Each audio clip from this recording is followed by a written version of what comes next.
This might be really obvious to fighting game veterans, but for people just coming up into the genre, I wanted to make a quick presentation, and then later cut down and post it onto YouTube about controlling space in fighting games.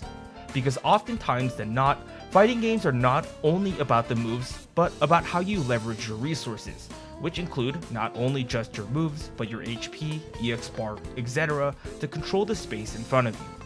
While your end goal is to drain out the opponent's main resource, HP, your primary goal should be, how do I control the space in front of me? Again, this is a guide not geared towards a specific game, but a plethora of different games. But I'll be using a lot of Street Fighter characters to illustrate my point. If you're a veteran to the series, you probably don't need this guide, but maybe you just need a verbal confirmation of what you already know. And one final disclaimer, I'm not exactly the greatest fighting game player either, so be aware of that. I'm very average, so take this information as you will. So what is space management and why should I care? Space management is the concept of controlling a certain area, playing to your character's strength, and it's about understanding which range your character excels in. For instance, if I am a zoner, a character that plays at a distance, I am best moving to the far corner and throwing out my moves from there. If my character has far-reaching normals in comparison to the enemy character that I'm facing off against, I should throw it at max distance to see if I can fish for a combo or a little bit of damage. The same thing with a grappler. If I am a grappler, I am moving up close. Learning the space in which your character excels in is key to understanding and approaching matchups. There are 4 types of space that you'll hear a lot of casters talk about when explaining the matchup between characters. The first is close range. You hit them with a poke, and you got to go in for a full combo. This is usually the space that you're in when you're hitting someone with a 100-hit combo, or you're getting hit by a 100-hit combo. The next is the poke space, the footsies range. The general footsies range where you and your opponent are trying to play at the max distance of your normal hitting moves. For example, your ABCs, your light medium heavies, your punch, kicks, slashes, heavy slashes, you get the idea. Normal moves do not connect at this range, and your options to get in are through jumps, pokes with projectiles, or if your character has a dash move. You will normally be playing at this general range of poke and mid-range if your character is playing a neutral focused game, since you're fishing for an opening. This applies to most of the cast, but there are characters that are ignorant to this fact and will skip playing the footsies just to get in and will try and deal damage from the get-go. Yoon, Nanase, and what it feels like to play Marvel vs. Capcom as a beginner is a great example of characters or games that ignore this kind of general range. And finally, it's full screen. You're out of jumping range and only projectiles can hit, with a few exceptions, like characters like Sim. The best example of this comes from the form of the classic character archetype matchup of Grappler versus Zoner, or to better visualize this, again, Zangief vs. Sim. Zangief vs. Sim is probably the most classic example in fighting games in how a character wants to control space. Sim, with his stretchy limbs, wants to fight at the maximum distance to keep Zangief players depressed because they don't know how to approach, while Zangief wants to be up close and personal since he gets to command grab you and give you a hug for a billion damage. This matchup is dictated entirely through how characters can manage space. If Zangief is kept out by Sim should win 99 out of the 100 times, while if Zangief can find a way in, Zangief is at a clear advantage and should win 99 out of the 100 times. Now in Street Fighter V, Zangief players are just depressed, but in a perfectly balanced fighting game, that's how it should be. By playing your character in fighting games, you should have a general understanding of which range your character likes to play in.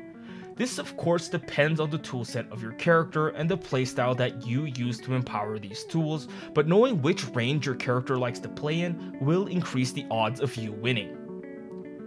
This is super obvious, like a zoner zoning you should win 99% of the time, but when a rushdown gorilla is gorillaing their way through your projectiles with an XD face, it isn't as easy as it sounds. So learning to get your character in your optimal range and staying in the optimal range is a skill set that you have to learn.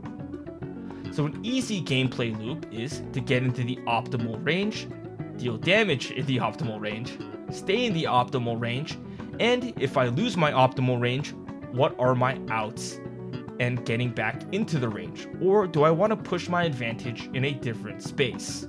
For example, Shotos or Shoto-esque characters can play at multiple different ranges since their toolset allows for it, hence why people will tell you to start with a Shoto or Shoto-esque type characters. Now, archetypes.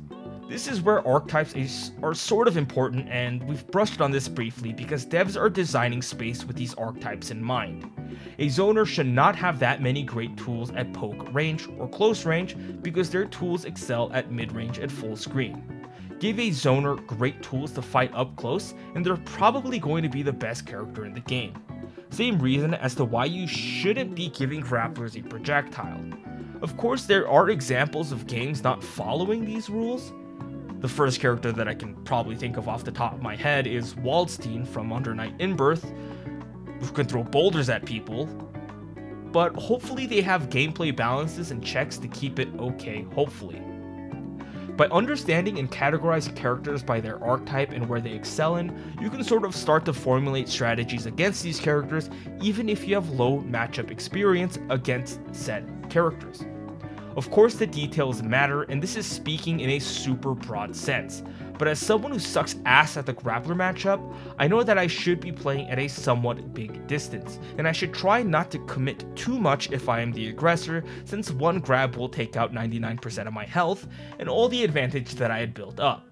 So even if my character excels at close range, I probably can't compete with how good grapplers are at this range. Therefore, my game planning controlling the space in front of me will change a little bit. Maybe I throw out more fireballs, I throw out my longer range attacks, etc. And of course, the opposite against a zoner. This is not a solution to just learning the matchup entirely though. This is just the first step in helping you formulate your game plan against these less than familiar matchups, and this all comes from your understanding on how to control space. One thing that I think new players kind of struggle with is understanding that HP is a resource to help you control space. HP is without a doubt your most important resource because if it goes to 0, you lose the game. But players also tend to choke when they see that their HP is at low health, and understandably so, because if they lose this, they lose the game. But if you have to sacrifice the health to get into a better position where you have the advantage, it in situations can be worth it.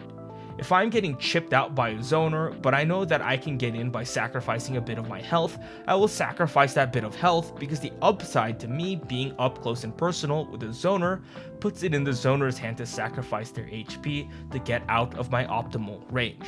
And so it becomes a game of using health as a leverage to see if I can get in or not, and then learning to mitigate as much damage as possible to get into those ranges just comes from experience. In conclusion, by understanding space, it helps you, the player, leverage your resources to deplete the other player's resources. By knowing your optimal range, it not only increases your odds of winning the game, but also helps you understand how you at a basic level can approach certain matchups, even if you have no experience against said characters. But most importantly, playing and learning through experience is still your greatest teacher. Or, play every character like a rushdown because a wise man once said, blocking is a loss of tempo. This has been JaeAIK, thanks for watching, and I hope to see you guys next time.